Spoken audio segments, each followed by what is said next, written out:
Hey everyone, welcome to another episode of the Global Performance Podcast. Today, my guest is Dylan Claridge.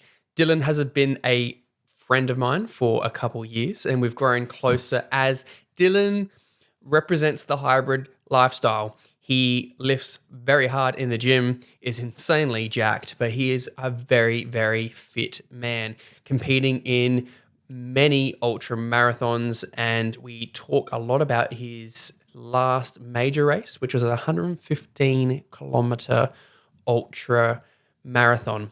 Dylan is extremely humble and understates how fit and strong he is. And his background as a physiotherapist puts him in a great position to offer us some insights into his training, rehabilitation, and keeping his body refined and tuned up to partake in these very impressive feats. So tuck yourself in and enjoy another episode with Dylan Claridge. Thanks. Dylan Claridge, welcome to the Global Performance Podcast. Thanks for having me, man. You're welcome. You've been on the list for a while now, and I was thinking to start it off where we met. I don't remember if we actually met per se, just like friends of friends of just gym bro things, and then know a guy who knows a guy. and then you become like Instagram friends, which is kind of funny. I mean, I think it was through Corey initially. Yeah, that was probably Corey and then Andy. I think just having that sort of like mutual relationship with those two. Yeah. We had Andy on last time. So a big reason why I wanted to have you on is you live the hybrid lifestyle, which I do, and we talked a lot about that with Andy, which is lifting and running, and wanted to get straight into the story of your Hyson 115 kilometer ultra, which was last year. So talk to me about that and the significance of the gold buckle, because I think you're one of the most humble persons around when it comes to your fitness and strength. So talk to me about what even an ultra marathon is and what a gold buckle represents in this. Well, I guess like take it back to like when I sort of got into the ultra running side of things. I initially just did it with one of my friends as like a fundraiser. And we did the 5 Peaks run. Would have been, 3.5 years ago now, I reckon, just to raise some money. And we're like, oh, well, if we're going to try and run, was that 59 Ks, may as well raise some money for it. Mm-hmm. And then I just, fell in love with the idea of trying to push that side of things.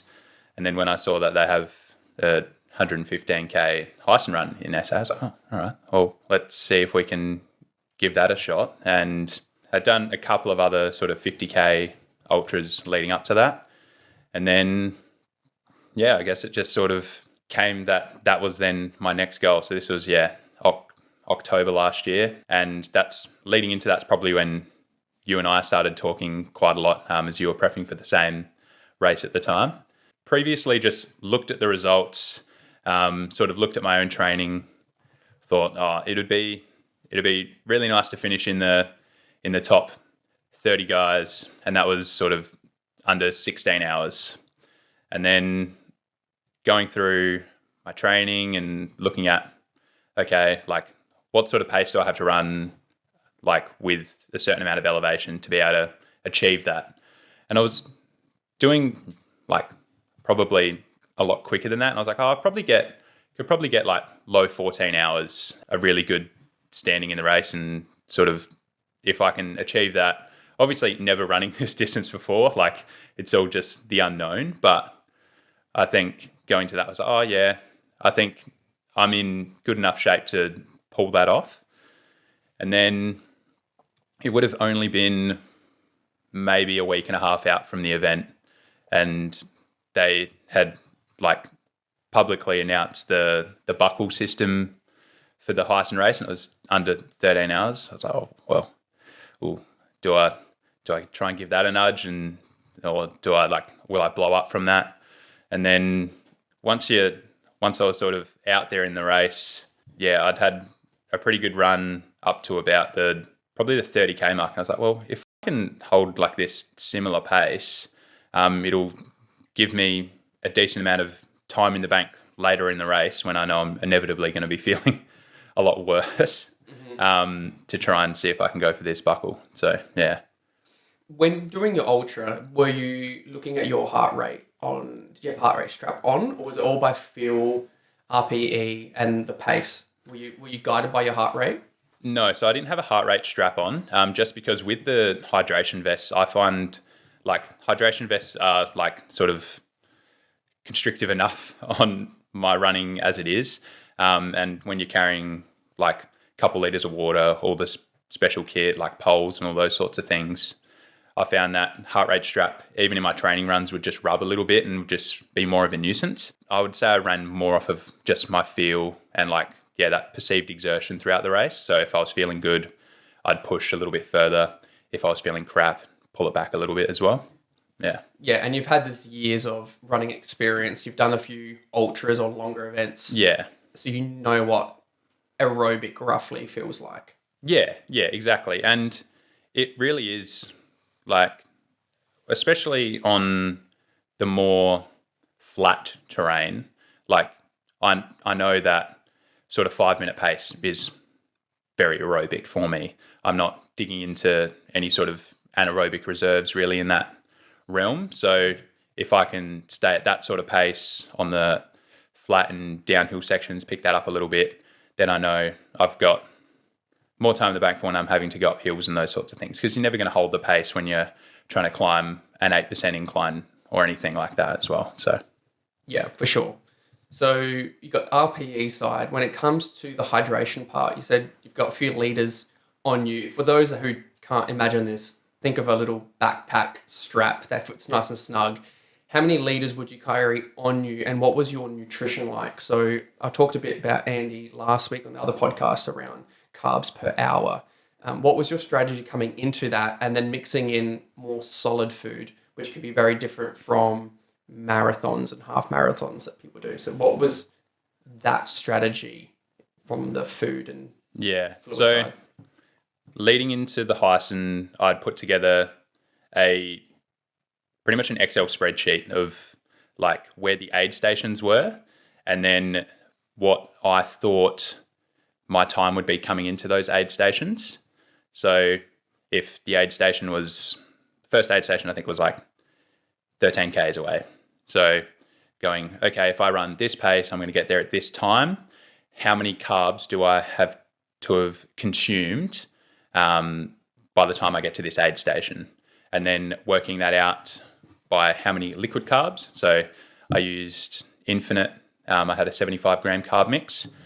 So each of my little 500 ml soft flasks, I knew that I had 75 grams of carbs in each of those. And I knew that leading into that, I probably need to have consumed both of those. Or if it was further away, I would have had to get more carbs in on top of that.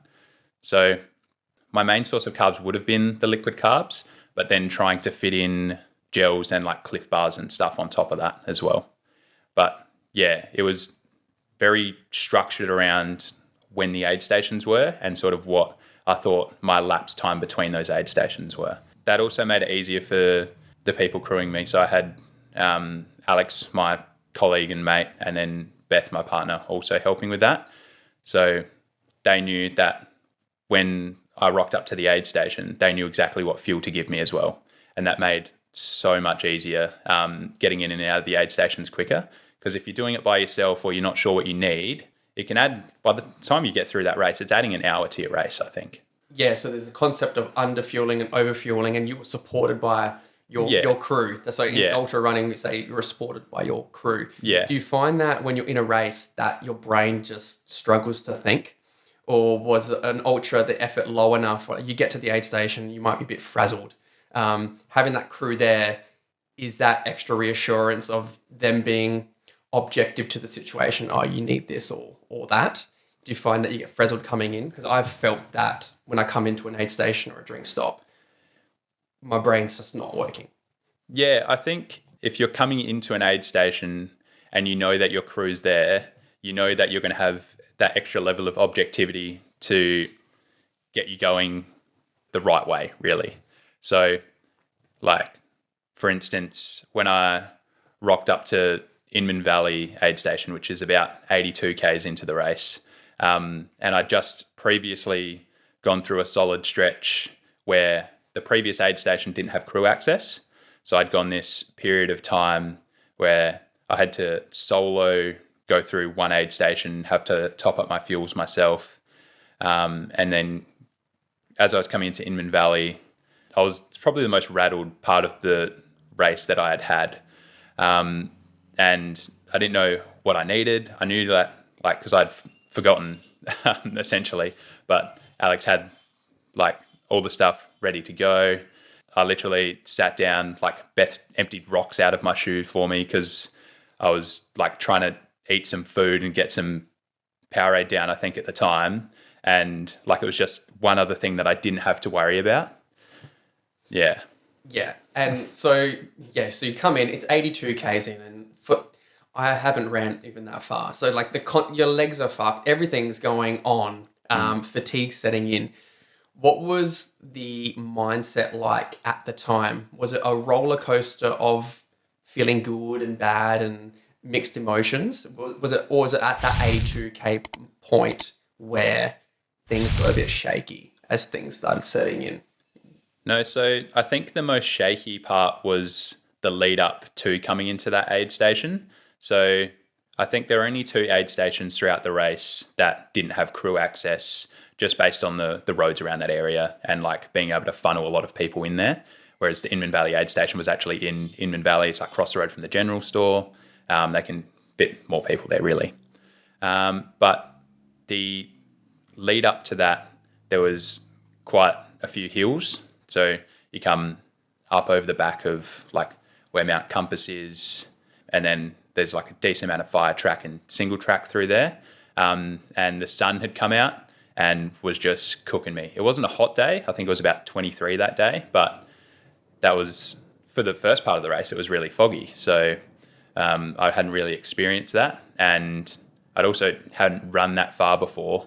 So just trying to, manage my way through that section where there was probably, 28 Ks or so without crew.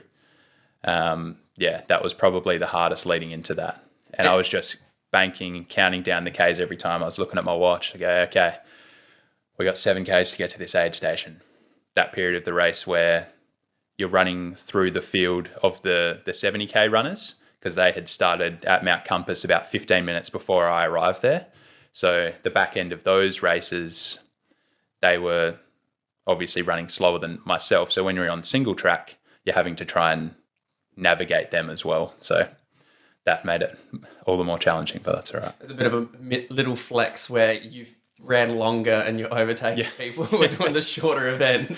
Yeah, because they probably weren't expecting people to be coming through like that. But so by the time you get to the 70K start point, you've already ran 45 Ks. So you've ran a marathon and a bit, and then you're trying to like come through that back end as it's coming up hills and in the sun and those sorts of things. So So when things did get tough and you started getting tired, I'm sure there was a lot of pain towards the end. I've been thinking of this concept of the internal talk. Yeah. So it's not all rainbows and sunshine sometimes. Sometimes you got to lean into a bit of the darkness side. Are there things that you rely on or lean into or just are familiar with? So when it comes to that, is it positive self-talk? Is it negative self-talk? What's even going through your head all day? Because one thing I question, we talk a lot offline, is not having headphones on. So it's just you out there all day to your thoughts. Yeah, well, that's like a different story in itself, because I had planned to have headphones for the race, and then my phone was just like dicking around a lot, and because of how it sat in my vest, it kept unlocking and locking. So then my phone had gone flat, so I couldn't actually use my headphones. So I had no headphones for the whole race. So it was just, that self-talk you're referring to. But I find you delve into a little bit of that darker self-talk where you just have to almost go that sort of like type A mindset where you've been a bitch. Like, why are you walking at the moment? This is a flat dirt track. You can run this at 4-minute 20 Ks if you want to. Why? Like, your legs aren't going to get any more sore than this. You're just going to have to push through. And I think, sort of referring back to my legs are sore, but they're not going to get any more sore if I run fast or I run slow. So just pushing through that was something I came back to a lot. And also just, like I would sometimes just catch myself going left, right, left, right, left, right, just constantly. And then you do that for a little bit and you're down another 2Ks. And you just try and distract yourself with those sorts of things. And other times you'd also catch yourself just going, oh, you've done the training for this. Like I've done runs where I've had to push up hills harder than what I'm pushing right now. Yes, I may have an extra marathon and a half to go at this point or whatever that may be. It's not going to be detrimental if I push this little bit more. And also having in the back of my mind, I'm getting the sub 13, like whether I like it or not. I have that, I'm definitely competitive when it comes to that side of things. And I knew that after starting the race quite well, if I didn't get that sub 13, it wasn't going to be enough for me. It was going to be a failure, really, even though initially I hadn't even had that in my mind. But I'm like, I'm getting this sub 13. Yeah, initially you're probably like fine with finishing around 14 hours. And as soon as the carrot was dangling that you get this gold buckle that signifies that you're sub 13 hours and, a certain level of fitness and I guess, achievement. A bit of arrogance comes into it in that sense because, like, that's 50 Ks more than I've ever run before. And I'm going to get this gold buckle that I think I was the last person in the race to get it. Only 8 people, I think, or 9 people in the race had got it. So I think me and then one other person had got it. Yeah, so a few concepts here. You break down the movement. It's left, right, left, right. It sounds like you're coming into the body. And then at the same time, you're saying, so what if you're in pain?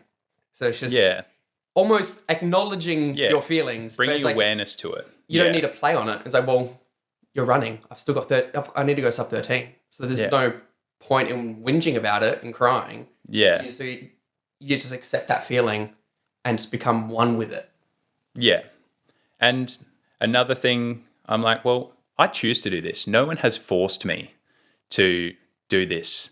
Like, to be honest, most of the people, and I'm sure you've experienced this doing your endurance events, they go, oh, like, why would you choose to do that?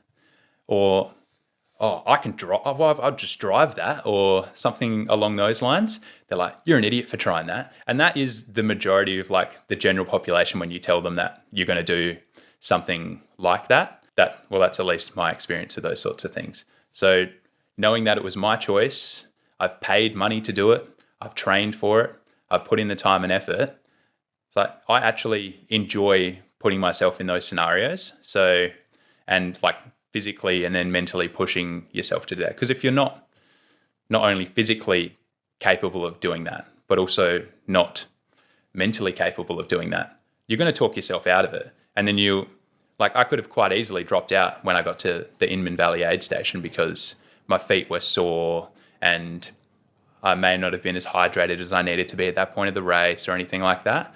But that drive to get that sub 13 and finish what I started and be a man of my word saying that I was going to do that, that obviously that has a larger bearing on how I would feel afterwards. So you continue to push on in that sense. Yeah. Well, you said you pick to do this, you choose your suck. Yeah, 100%. I'm a big believer of that. Mm. And you mentioned something about being a man of your word, so it's the integrity thing. And is it more internal? It's not necessarily you're announcing to the world, I'm doing this ultra and look at me. It sounds like it's more of an internal thing. I've committed this to myself to do. Yeah, absolutely. I want to put myself in that position to challenge yourself. Yeah, because if each time it's easy to say you're going to do things or say you're going to run a 10K or something like that, but then actually putting in the training and then getting yourself to a level where you can do that is different. It's taking it to that next level. And then people go, oh, he said he was going to do that. He actually did it. Like, good on him for doing that. And also like internalizing that and going, well, if I can't do what I'm going to say I'm going to do, why should people believe I'm going to say what I'm going to do if I can't even hold that to myself?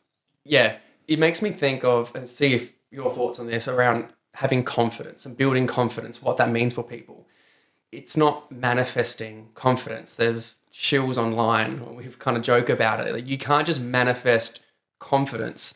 No. And one of my definitions of confidence is the setting yourself a challenge and achieving it. You can't manifest yourself to confidence, but should you commit to the training, the plan, and when you go out there and achieve that thing, that's confidence to you that you can do that. And it doesn't need to be the ultramarathon. This is very extreme physical Exactly right. training, right?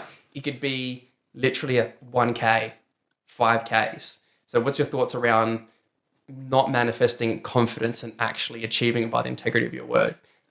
Well, you're exactly right. Like, you can't fake your way to the end of an ultramarathon.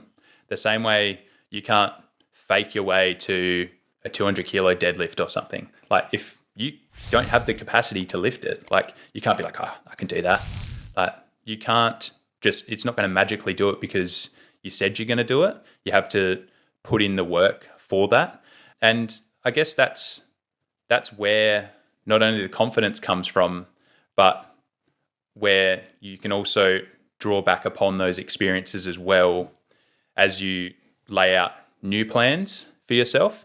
Because if I hadn't run like a 60K ultra before and I'd only done a 10K, I'm probably not going to do a 115K marathon. So you get to draw back upon that experience of going, okay, I've ticked this off. What's next? I've ticked this off. What's next? And then it builds up from there. And that way you can have that. It would probably come across a little bit arrogant at times, but you're like, yeah, I could do that. And I know that tomorrow, if I woke up and I wanted to run a marathon, I could run a marathon. Not because arrogant about that, and there's lots of people who couldn't just do that, but because I'm confident in the work that I've previously put in to get me to a stage where I can do that. Yeah, I think you've really summarized that. You've got the track record, you've got the evidence. You don't need to pretend to be confident in that. You've done it. You can draw back on those experiences. Yeah. And that's what I, at least personally, think is true confidence. When you can lean back on the evidence of who you are and what you can do. It's not make believe. Like you said, it's either you're deadlifting that 200 kilos or you're not. There's no ambiguity about it, and it's there. And yeah, I think using that as a metaphor for other things outside of physical training is where some of the powers of training can overlap into other areas of your life. Yeah, absolutely. Yeah, it definitely can give you, that confidence can then spill and allow you to take on more things and have just a better mental capacity in that sense for other things, and embracing the suck in other areas of your life as well. And I'm sure you can relate to that as well. Like, whether it's work or family situations or relationships and things that inevitably get hard for us, being able to draw back on and go, actually, I had gone through this hardship prior, whether it be in a race or anything like that, where something didn't go right, and you know what? I got through it. So you can draw upon that as well. Yeah, absolutely. I had a maxim through my Ironmans of get hard before it gets hard. Yeah. And so, I mean, in Ironman training, especially blocks, with your training as well, you get deep fatigue, you're tired, motivation runs down to zero, and it's sort of just pure grit at a point.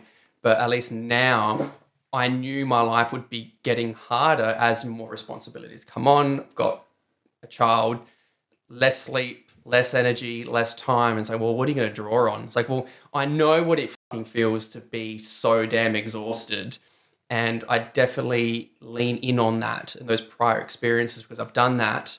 This is just a different thing.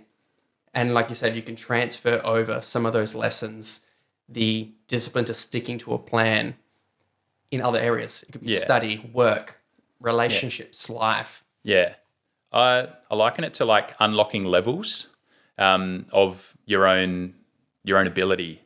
and your own, how you reflect on what you can tolerate as well, whether that's in fitness, health, or work or relationships. And as you said, that sort of, you know what it feels like to be exhausted, and your body doesn't know if it's CNS is fried because you've done 18 hours of training that week, or if it's because you've had 3.5 hours sleep for the last 8 days straight.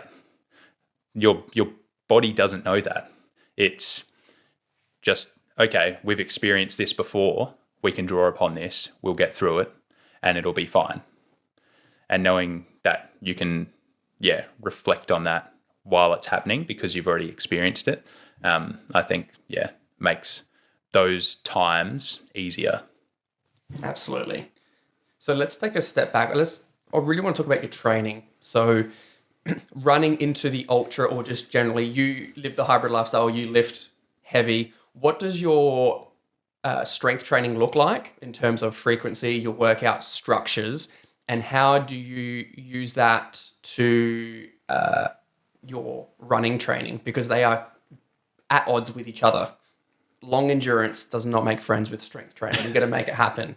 So from the strength training side, talk to me about that. And then when it comes to the running, how do you program or think about combining those opposing trainings? Yeah, so I had a relatively decent lifting background before I even started any of the endurance side of things. So pretty much followed a bro split like every other 18-year-old bloke for probably the better part of 6 years. And then once I had finished uni, I was like, well, I should probably get fit again. I'd played a season of soccer here and there, just in the amateur league, but it really, it wasn't ticking the box of being healthy, for lack of a better word, and would eat and eat and eat and just I want to get as big as possible, which I'm sure many 18-year-olds and early 20 guys can relate to. But I think knowing that moving forward, that's not gonna serve me to just be the biggest bloke. It doesn't align with where I want to be when I'm 40 or 50, because you're not going to be the biggest bloke then anyway. And I don't care about being the biggest bloke at the local gym or anything like that. So, I'd slowly added in running, leading into that fundraising run, which was, probably 3.5 years ago now. But I now structure my training where I have minimum 4 lifting sessions a week. So at the moment, I'm following push, pull, legs, and then upper body. And then on either the push day or the pull day, depending on time constraints, I'll also do calf work and my plyometric stuff around that as well, just to try and build up some lower leg robustness. I've previously dealt with lower leg and calf injuries, which has hindered my training. So adding in the plyometric stuff has helped with that. And then fitting in the cardio side of things. So at the moment, I'm building back up my running. So running sort of 35 to 40 Ks a week.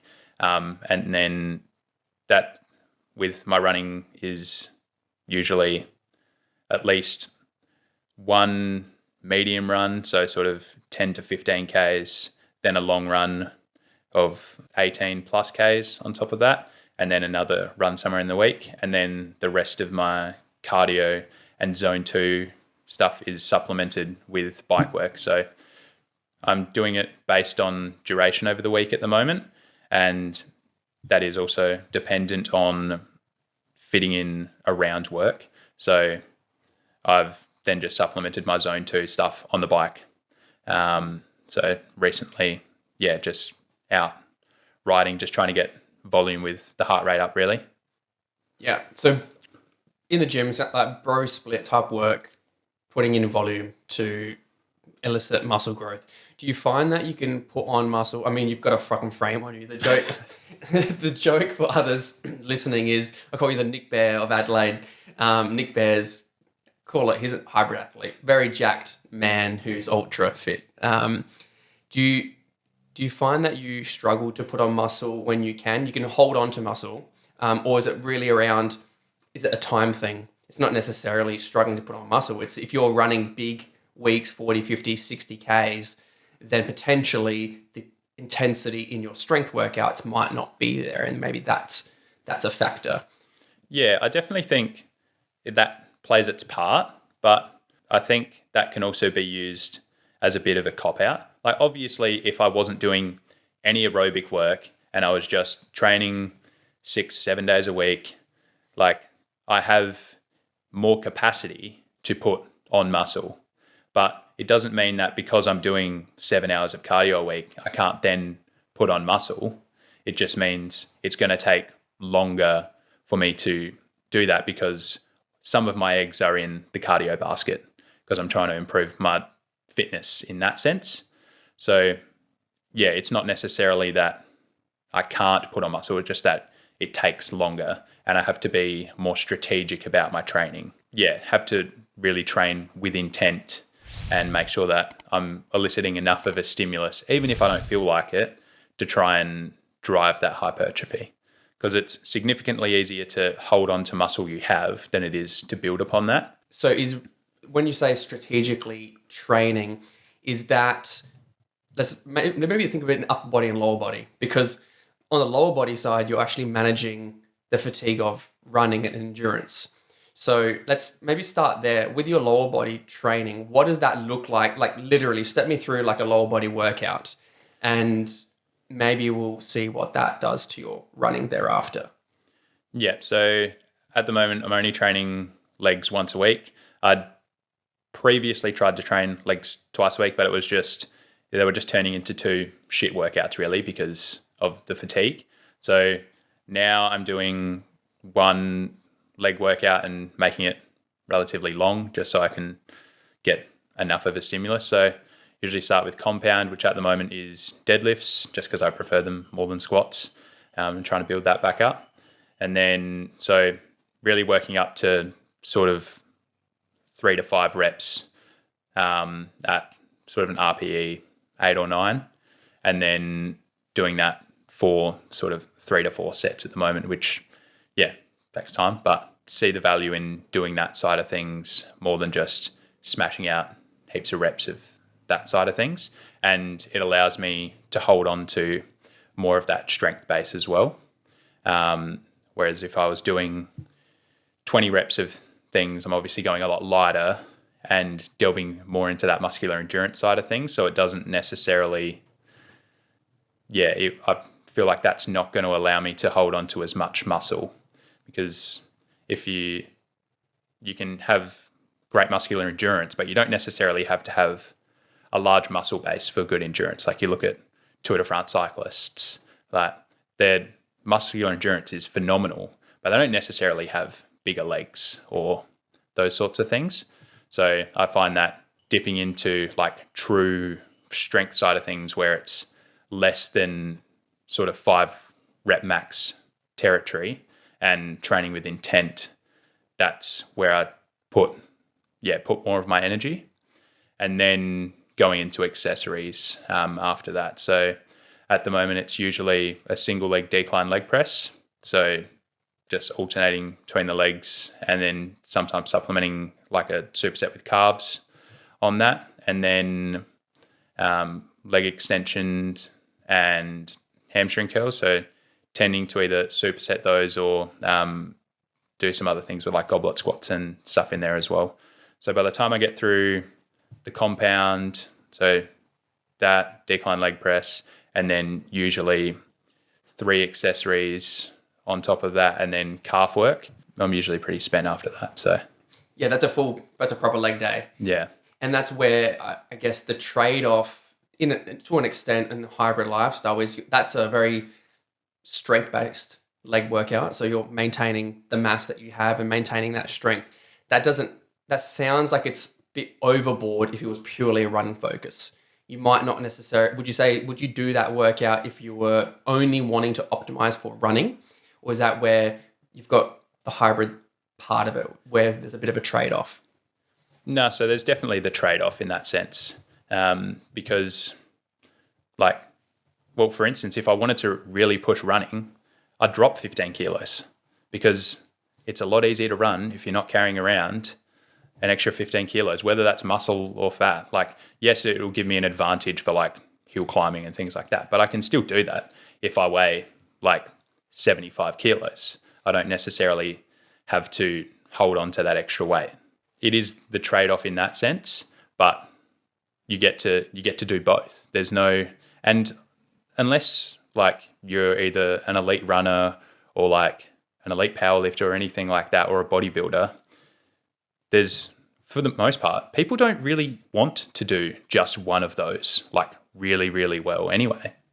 Like if you ask, I reckon if you ask 9 out of 10 blokes in the gym or at the track, they'll be like, yeah, but like I'd like to like look good with my shirt off. I don't want to look like I haven't eaten in 3 days. Or actually, I don't want to sleep with a CPAP machine when I'm 40 because I haven't done any cardiovascular stuff for since high school. You know what I mean? So it is the trade-off, but I think it's, yeah, that's where I sort of align myself with my training because I want to be able to do both. Yeah, I'm the same, and I agree in that you can have both outside of super specificity of, like you said, I want to be a bodybuilder. That's very different to, like you said, I just want to look great with a shirt off and also be fit and do all these other things or play sport. Yeah. And you can have both in that sense. It's extreme outliers where I think that becomes more. And the thing is, like, you can look great with your shirt off at 10, 11% body fat. You don't need to get to 6% body fat to do that. Like, it doesn't have to be that like extreme. And if you're then adding in your cardio side of things, you're going to inevitably lean up. Like, there are very few ultra runners or people that run or cycle or swim or anything in a significantly high volume that I know of that hold excess body fat because it's not there. Like, if you're doing a lot of zone 2 stuff, you're burning calories. Like, whether even, it doesn't stick around for long. No. And your capacity to eat, you can eat more, and the ability to self-regulate body weight becomes easier. Oh, absolutely. So it's something that, it depends on who you're talking to, right? Like maybe Gen Pop, something you might recommend is don't just exercise purely to burn calories. Think about it as a way of building fitness and strength. But in the context of here, as you're talking as an endurance athlete, a hybrid athlete, you're training more, your capacity to eat is more. And so that self-regulation of your body weight is easier, almost effortless, because you're doing that training. If anything, it's trying to find time to fit more food in. So then, especially while trying to put on muscle, you need to be in a surplus. So trying to find where you can fit in an extra meal throughout the day, because the three meals a day is not going to cut it for trying to manage that. Like if you go for an hour run, you're probably going to burn close to 1,000 calories. So by the time you eat your breakfast is null and void. And then you've got to add in another meal somewhere just to reach your baseline level of probably what you've burnt before you got up this morning. So trying to fit that in and just adding calories throughout your day strategically so then you can build upon that is probably more of the challenge, really. Are there go-to foods when you're on high calories or meals that you lean into to build up those calories? When I'm in a need for like a significant increase in calories, a go-to is just like loading up a smoothie, really, because you drink it so it doesn't feel like you've just had a 1,300 calorie meal. You just chuck oats, peanut butter, all your berries and stuff in there as well, protein, all those sorts of things in there. And then you can just sip away at that. And then lo and behold, you've had a 1,300 calorie shake and you've ticked the box of getting your calories in without feeling like you're lethargic and can't do anything else throughout the day. That's probably the go-to, especially after like a long run or ride as well. Yeah, same. That's what I do. Load up smoothies, and sometimes depending on where you are, you're carrying the smoothie. Someone's like, "Oh, that looks healthy," and it's got lots of nutrients in it. It was like that's like 2/3 of your calories are like healthy in Yeah. context of I'm fueling my body to do these things. Yeah.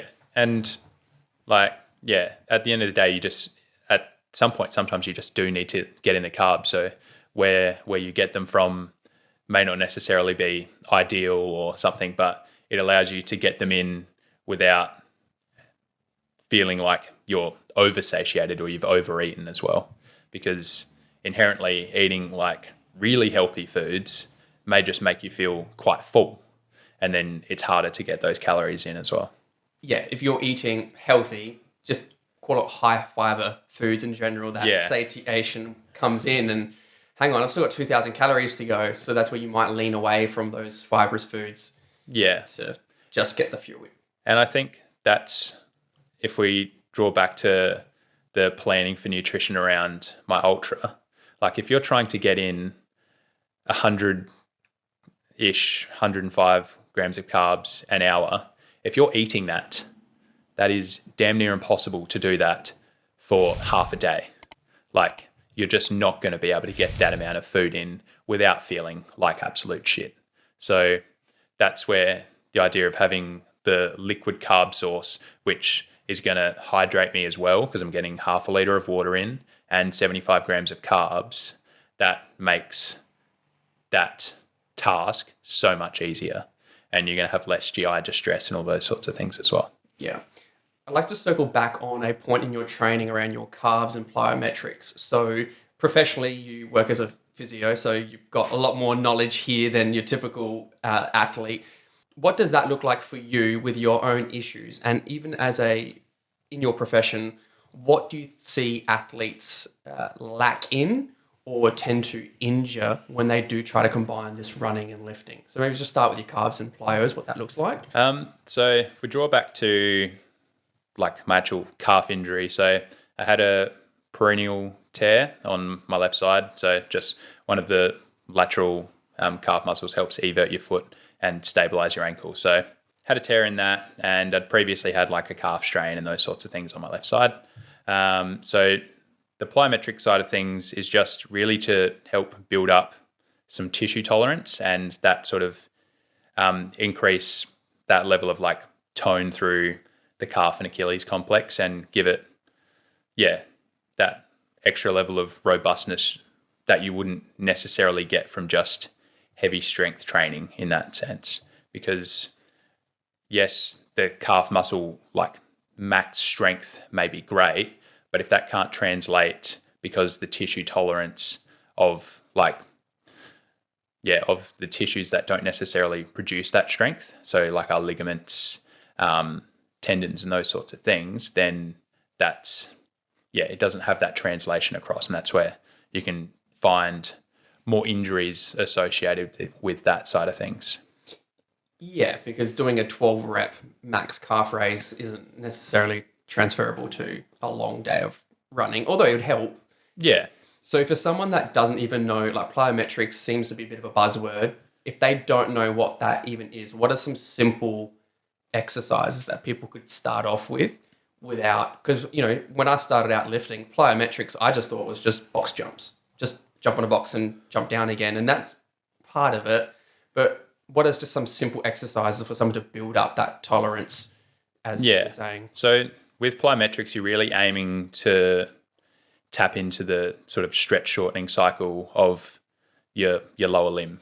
So, and like your Achilles complex really, for the most part. So even just jumping off of a box and landing, that's not necessarily focusing on plyometrics. It's getting the stretch shortening cycle out of your Achilles complex. So looking for decreasing that ground contact time, whether that be with exercise like pogos, where you're just like bounding on the spot, trying to minimize your ground contact time, and that can be progressed and regressed pretty easily, or to alternating things like bounding, so you're going left to right, and then hopping as well. And there's an infinite number of varied exercises that you can do around that.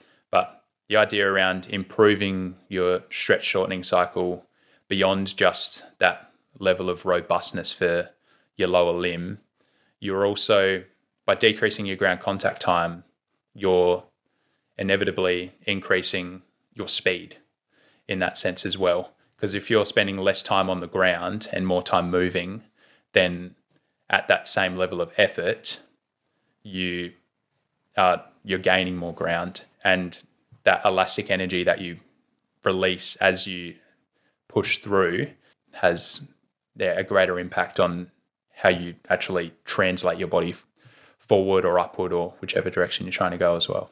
Yeah, I'm glad you mentioned around the speed thing. So sometimes incorporating plyometrics is free speed. It could be an untapped training that people haven't explored. So they might just think heavy compounds is a way of building up brute strength. And if I've got more strength, that means I can apply more force, literally. But what I guess you're suggesting is there's the elasticity part.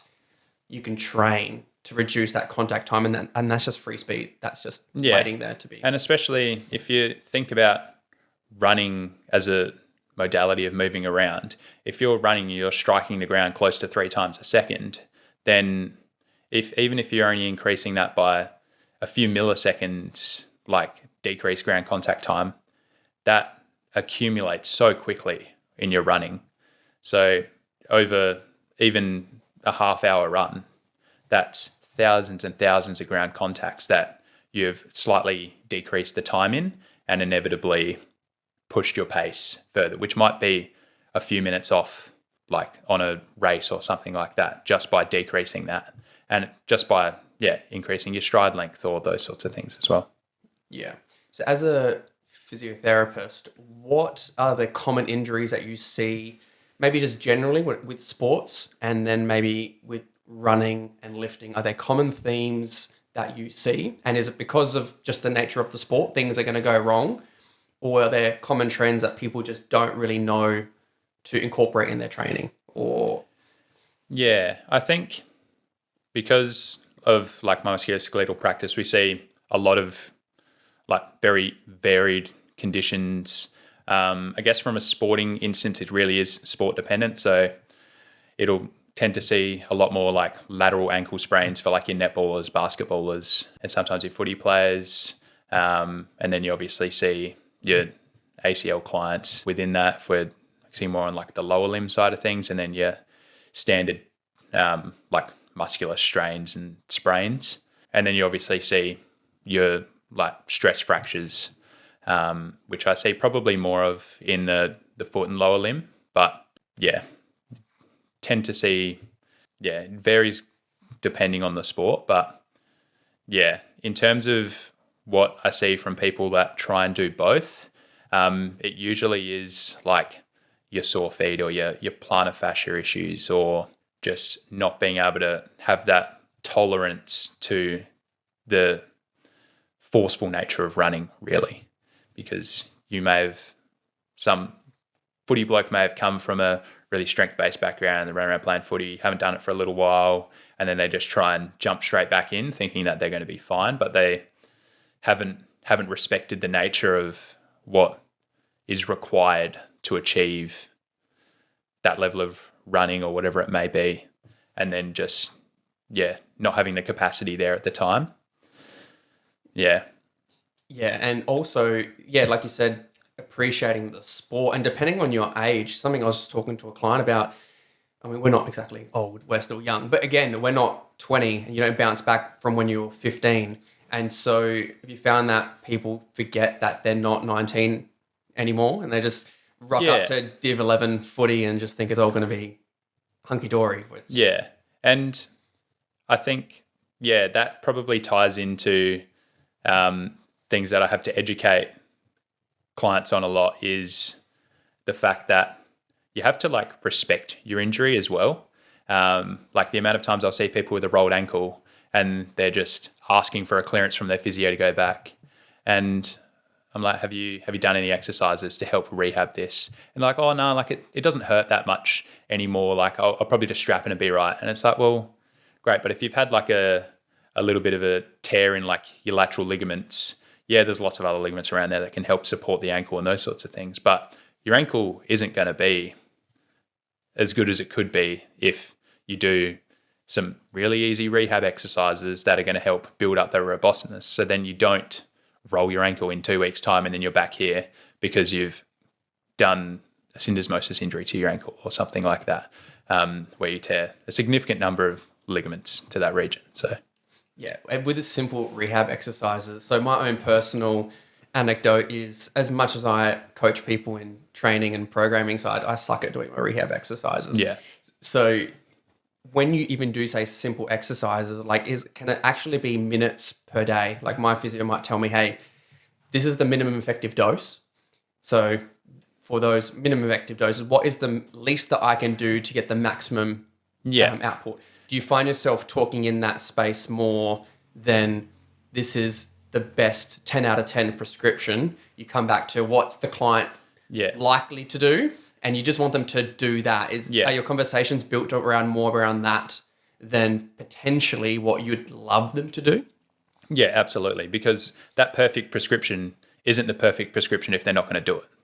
So it really the conversation really starts like I have in my head what exercises I think are going to be beneficial, and I've sort of triaged which ones will be the most beneficial to help them in a certain way. And I'll just be like, how much time do you have a day or a week to be able to achieve these? And I was like, be honest with me. Like if you are going to do exercise twice a week and that's all you're going to put aside, let me know. So then I can triage that and only give you that, because there's no need for me to give you 3 exercises a day if you're not going to do them. Waste my time, waste your time. You're going to come back here, just tell me you haven't done them, and then we've wasted a session and you possibly improving. So really comes like the actual prescription of said exercise really comes last, after I figure out how much time they've got,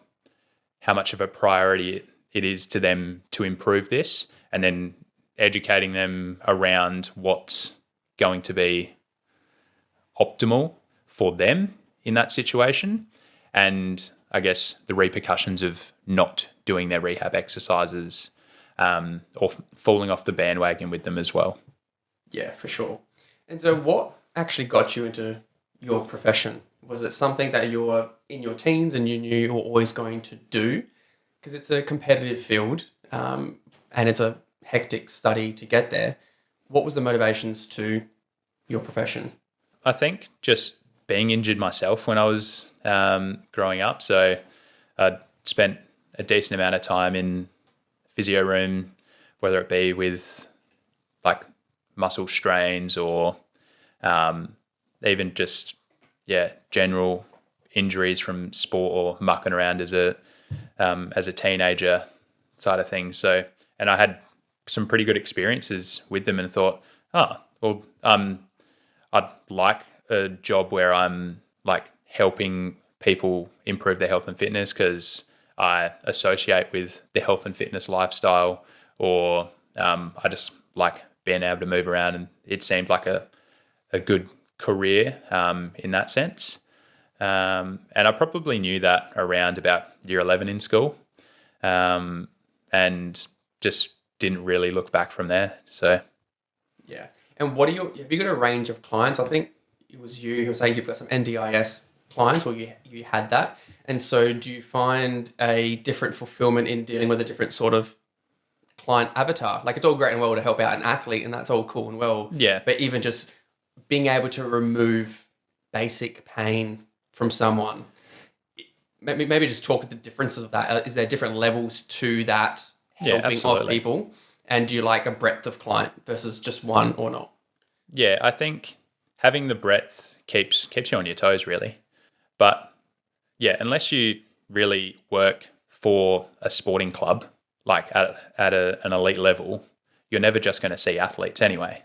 You're going to, and even then, the athletes don't want to do their rehab exercises. They just want to play footy or throw the ball around. So you still deal with the same issues regardless. But in terms of working like with clients on the NDIS, so like with like a disability in that sense. It really does, it sort of gives you a new appreciation for things as well, for what you can work with and what you have yourself. So yeah, like there might be clients that I work with that have, say, had a stroke or had a significant life event or a car accident, those sorts of things. They just want to get back to walking, or they just want to be able to get on and off the toilet themselves without having to be hoisted off and on of those things. So that appreciation you wouldn't necessarily get if you just worked solely in the musculoskeletal field, because a lot of people that come into that space are, oh, I just got this sore back or this sore knee or this sore shoulder. And it comes from like almost a complaint point of view, which is fine because that's why they've come to you. They're in pain and they need help with that.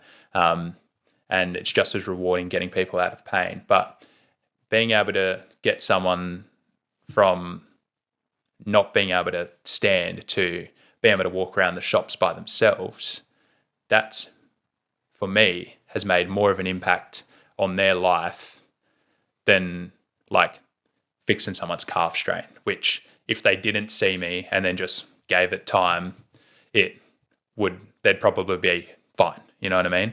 Like they may not get there as quick or anything, but yeah, it hasn't altered the course of their life.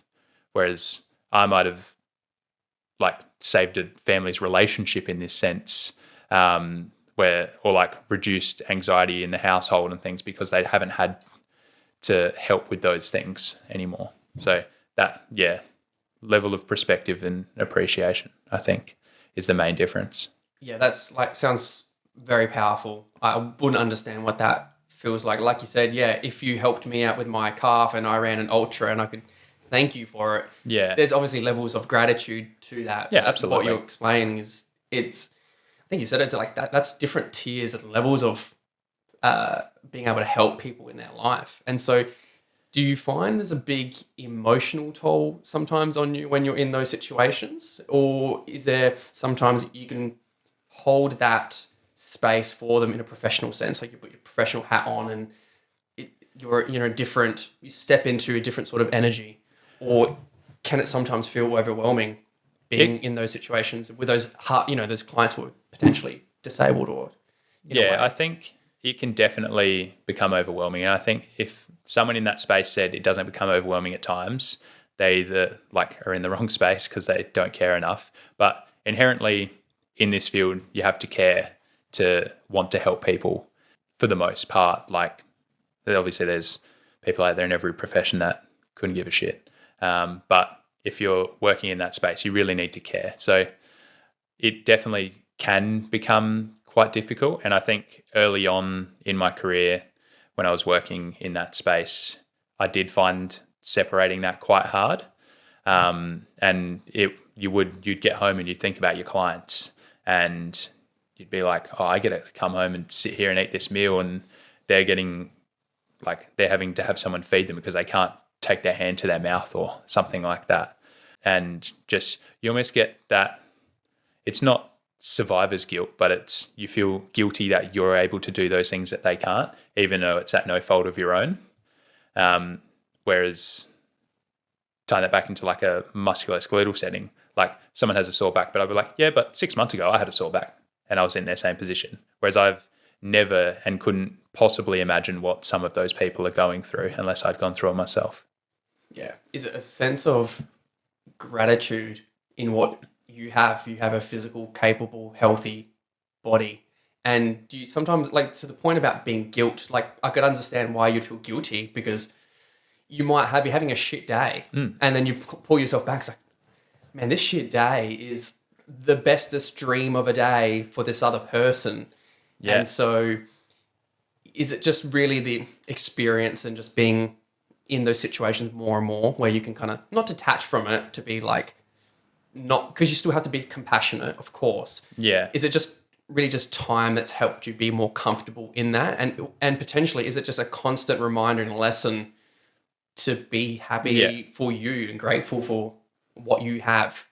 Yeah, I think it really does come down to like not necessarily detaching, but like being aware of how you feel in that situation, but also knowing that even though their situation is objectively worse than mine in that scenario or whatever scenario they may have, I'm still helping them. So I'm on their team. Like I didn't put them in that place. I'm there to help them, and to do that, the best way I have to be objective in a sense and help them and guide them to where they want to be able to get to. And that may not be to running again or even walking again for some of them, but it may be able to improve their quality of life in some other aspect. So being able to do that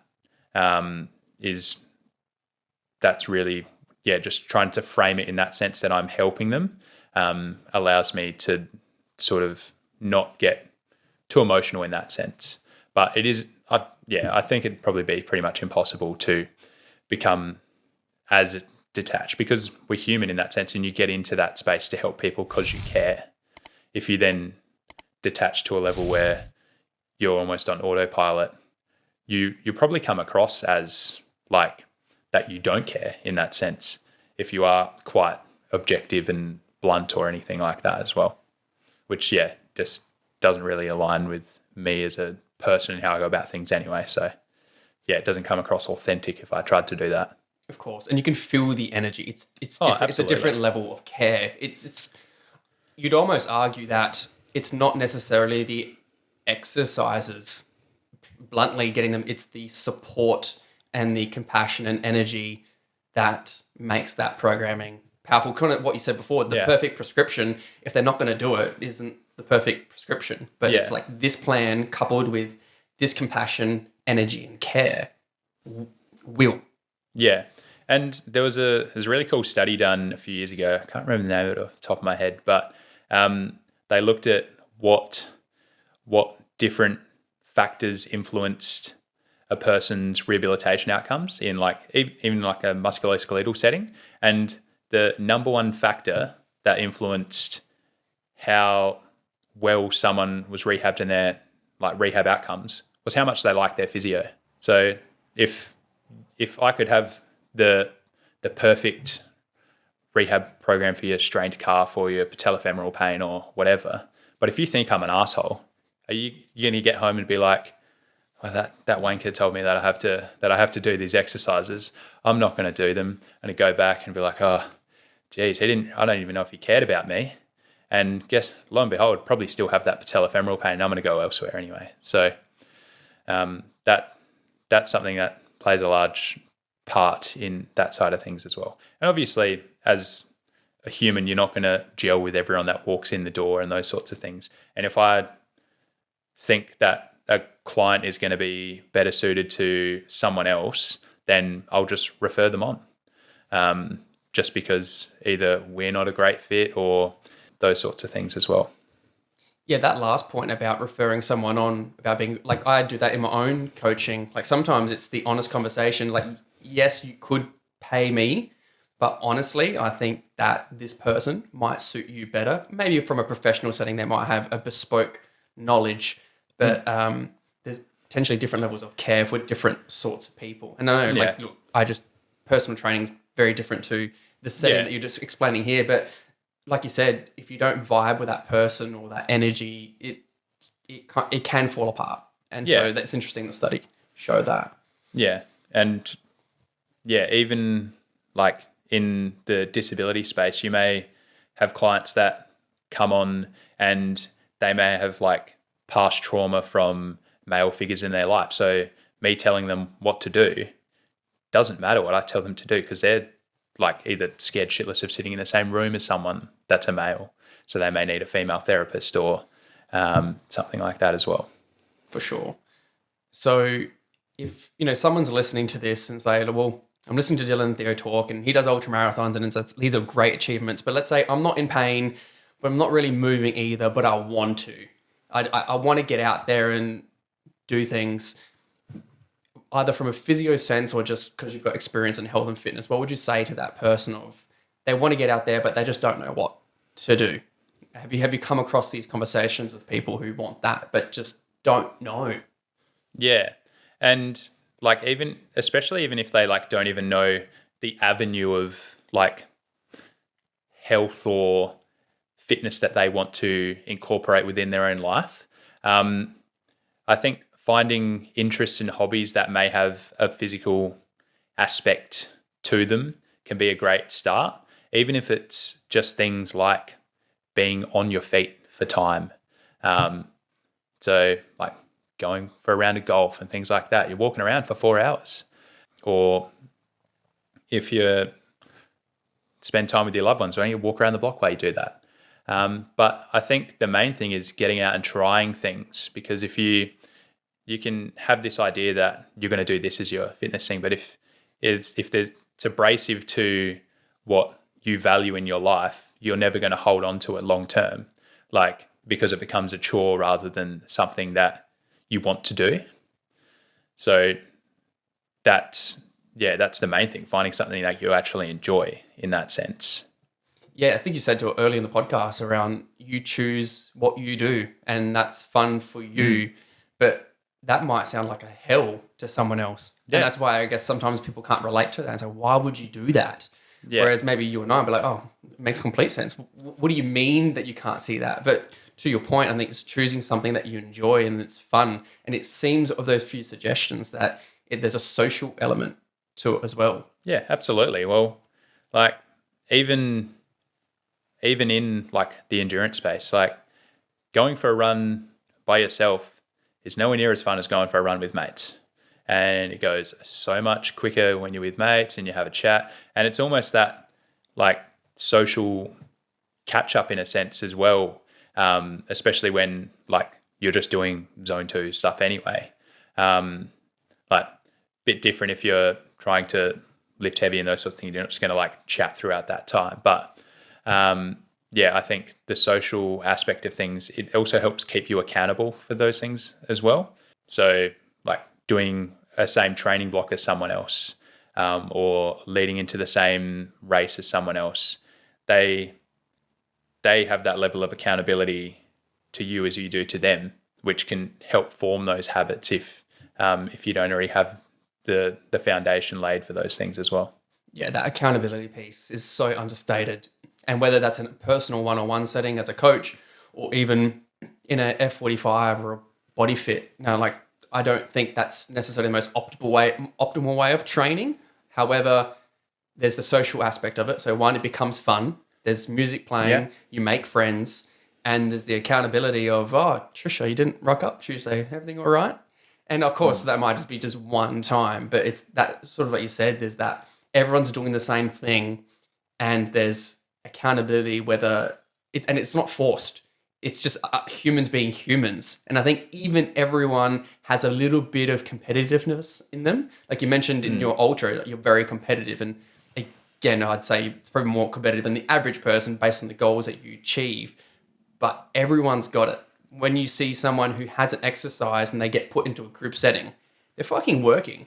You don't see people lacking in those. Sometimes you do, but look, by and large, people aren't lacking when they're put in those situations. Absolutely. And I don't know if they find a raw emotion in them. They might like the human in them, the competitiveness to survive. Yeah. In those settings. Yeah. I always think back to like the F45 body fit side of things, and you're right, like it probably isn't the best form of training.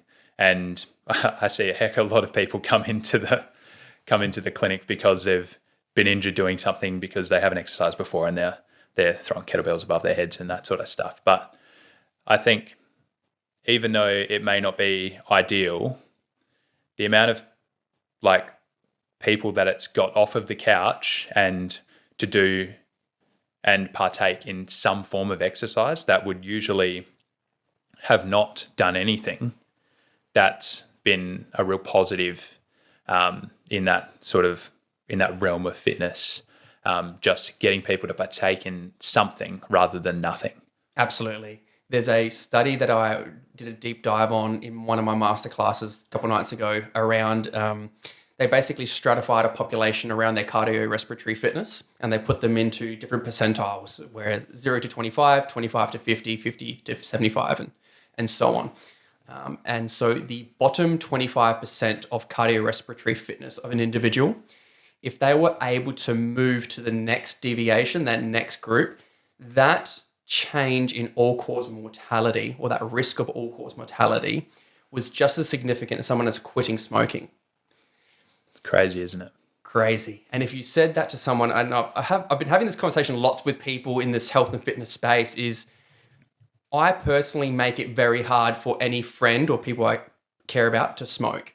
Like, not many people do, but I would put a social pressure on them. I'm not coming outside with you to take a smoke, because I don't want that for you, because it's terrible for our health. Now, we don't do that for people who are in the bottom 25 percentile of fitness. And I'm not suggesting that we create such a social pressure of I'm not coming outside with you, but encouraging people, like, basically we can get 25% of the population to have as much of an impact on their health and lifestyle of quitting smoking just by moving a little bit. And so do you find that, one, what do you even think about that when, like, that contrast difference? Like, should there be more of an urgency of people taking their health more seriously? In an ideal world, absolutely. I think both of us working in a space where we're trying to better people's health, of course, we're going to be like, please, can you please do something? Like, anything is better than nothing. People, like, we can lead the horse to water, but you can't make it drink. So you really need to give people the opportunity and be open when they're ready to improve upon those things, and support them through that process, because that initial habit building of healthy habits is the hardest thing to do. So if we can get them over that initial barrier, then that's going to then set them up to take the next steps in that sense.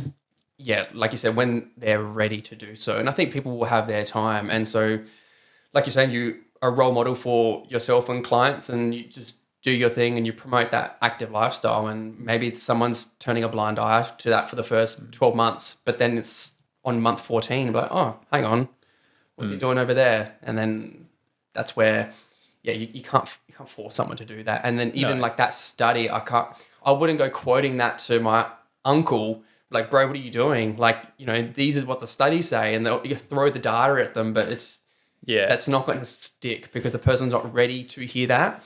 Yeah. And that's the thing, like, people that are, like, significantly overweight and things like that, it's not like they don't know that that's bad for their health. They're not watching the news and someone said having a 30 plus BMI decreases your chance of living longer. Like, that's not news to them. They already know that. So us splurting that knowledge at them, going, if you actually got to a healthy weight, you would likely live a healthier, more fulfilled life where you can do more things and have less chance of a significant number of diseases and cancers down the track. Like, they already know that. They don't need a young bloke telling them that, because they already know that. That's just like, that's spitting in their face. But being compassionate enough to be able to support them when they are ready, or I guess guiding them to avenues that may be helpful for them, can go a long way. Yeah, you've really nailed the head there. I personally have probably softened my language a little bit on social media. Not that I was ever get the fuck off the couch, and like there's the David Goggins element, and I think having people like that is really important because it brings a certain energy to people, and sometimes people resonate that, whereas some people are completely repulsed by it. So I guess you play in your own energies, but I've talked about this, I've made a few rules on, winning takes different forms of every day. Like, things are going to come up. You've had that restless sleep, whatever have you. Winning could be just not going through KFC that afternoon. Like, and that's a win. Like, I personally do that. Let's say I missed that workout because whatever happened. Me just not going through that drive-through could be a win. And so when it comes to maybe we're tying it back to this evidence building that you said of, oh, I've done this before. Well, we're just doing that in different forms. Yes, like not driving through a drive-through sounds ridiculously easy, but sometimes it's not. Like you're hungry, you're stressed, you're tired, and then the more evidence you have in other things, you can bring that across if you're susceptible to. Yeah, absolutely. And I think like just being generally prepared around like setting yourself up for success with, especially in that habit forming phase, is like crucial. And just removing all the barriers and I guess temptations for yourself that may make it easier to fall off the bandwagon or not do the workout or eat the shitty food, that makes such a difference in like how successful you may be with that endeavor. Whether it be getting up for your workout in the morning and making sure you get to the gym instead of hitting snooze, or making sure that after dinner you choose a healthier option for a snack rather than that block of chocolate. Like if you didn't buy that block of chocolate in the shopping, like you wouldn't have the opportunity to eat it because you would then choose that healthy snack, whether it's like Greek yogurt with protein or something at home because you got it. You're not going to then go drive to On the Run and pick it up. You know what I mean? You're just going to go, oh, this will do. And that's a much better option for you than that piece of chocolate. But you haven't set yourself up in the way that you have the option for chocolate, because chocolate, open it up, eat it, rather than make the Greek yogurt, protein, all that sort of stuff. Yeah, and the message here is you're not suggesting to just be full health bro, but removing resistance to doing the thing that you want to do, and also removing temptation that might not align with what you're doing. So someone might look at you and be like, well, Dylan's super disciplined and motivated and all these things, and potentially what you're suggesting is maybe you're just making it easier for you to do those things and be that person. I'm Absolutely. sure there's mornings that you don't want to get it done, but if you structure your morning in a way, you make sure you go to bed early, so you wake up somewhat refreshed. You're not fighting against the resistance of, oh, well, I went to bed at midnight for 5 hours sleep. Of course you're going to feel like shit. Yeah. So removing resistance and decreasing the temptation seems to be two factors here. Yeah, and especially with things like early mornings, especially in winter at the moment, like around Adelaide, it's been like 2 degrees in the morning. It's not nice being outside. I don't think anyone would say, oh, this is great being out here in 2 degrees. But I think having like my running clothes or cycling kit like laid out, ready to go, like coffee machines filled up, my lunch and all my work clothes are already packed, ready to go. So I can get home, have a shower, I'm out the door in 10 minutes. Like if I woke up at 5 a.m. and then I had to dick around for 35 minutes to make my coffee, find my work clothes so they were ready when I got home, I don't even have time to then get that run or bike ride or whatever in, because I've had to try and do all this prep work prior. So by having that prepared for myself, I know that I can just get out of the door and do what I need to do. And because there's less resistance, that cold is more manageable. Whereas if I had to do all that stuff and then step outside, I'm like, bugger this sucks. You just don't want to do it. But at the same time, also not aiming for perfection. So if it doesn't go perfectly that morning, like getting something done is better than nothing. And I think that's another reason people can find that they fall off the wagon, for lack of a better phrase, like going, oh, I have this workout to follow, but the machine that I was supposed to use was taken, so I just didn't do it. Like I just skipped that exercise, or I couldn't use the bench, and so I just didn't do it, and it was too busy, so I just left, didn't worry about it. You hear so many stories of people doing that. It's like, but you've now only done 75% of a workout, haven't even elicited a stimulus for one of those exercises, because it wasn't the one you were supposed to do. And I guess that probably comes into, I don't know if their coach has told them that they need to do this specific exercise for them because that's the best one or something like that. Because I know that there are coaches out there or PTs and physios and stuff. They're all the same for some of them in that sense that this is exactly what you need to do. But sometimes it's just eliciting a stimulus that you need. Yeah, doing something, being adaptive to your situation. So we're coming in closer to an hour and a half. So I would like to ask, so if someone wants to see you as a physiotherapist, one, where are you based out of? I'm based out of Evolve Physiotherapy and Rehabilitation. So that's our clinic is out in Gawler at Phoenix Plaza. But usually if people message either the Facebook page or Instagram page, I usually get back to them with some tips if they can't make it into the clinic and stuff, or just want some general advice on things. So what's the full name again so we can make sure we underline? So Evolve Physiotherapy and Rehabilitation is the name of the business, but the Instagram handle is just evolve.physio.rehab. And then it's Evolve Physiotherapy and Rehabilitation on the Facebook page as well. Cool. We'll put the Instagram handle, Facebook handle in the show notes.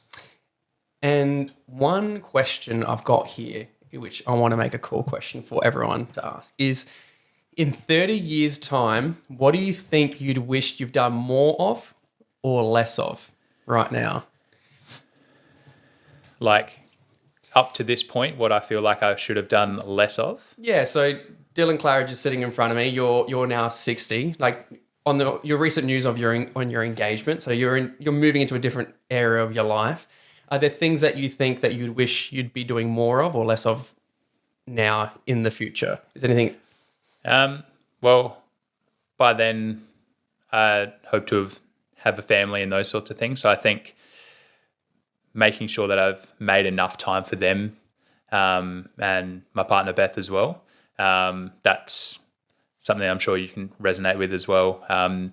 And that being quite a significant thing in your life that you want to make sure you have time for, and not getting lost in work or sweating the small stuff about that, and putting more energy into things like family and friends and those sort of connections. And I hope that I'm still working as a physio, really. I know there'll be lots of people listening or otherwise that are in careers that they may not go, I want to do this forever. This is an interim thing, but I love my work. So hopefully that I'm still doing that in some capacity. Yeah, that's I think a beautiful space to wrap it up in. I think you smashed the nail on the head there around having the energy and time for your family relationships, because that holds big part of your life. And I feel, like you said, not getting lost in the work. And sometimes, look, we've got a pretty hard working attitude towards our careers and whatnot, but not getting lost in that. And sometimes we can very easily with that type A driven mindset. And so, for those listening who resonate with that, I think not getting lost in that, bringing yourself back into your relationships where you have the most fun and love is really the end goal. Yeah, absolutely. Because even just reflecting on the last few years of my life and my career as I've graduated and then became a physio, I think looking back on the things that have given me the most joy are the time that I've spent with family and friends, or the friendships like this that I've built through my training or things like that. And those sorts of things have probably made the biggest positive impact on my life. So I don't remember the person that I treated for patellofemoral pain 9 months ago. You know what I mean? Yes, it gave me joy at the time, but it's not something that sticks around and is something that you draw upon. Whereas that time with family and friends, I think, is something that I think you always draw upon. So, yeah, perfect, beautiful. That is a perfect place to wrap it up. Dylan, thank you for coming on and sharing your wisdom, thoughts, and experiences. Thanks for having me, mate. And loved it. We'll get you on in a future episode. No doubt. Cool, man. Thank you. Thank you.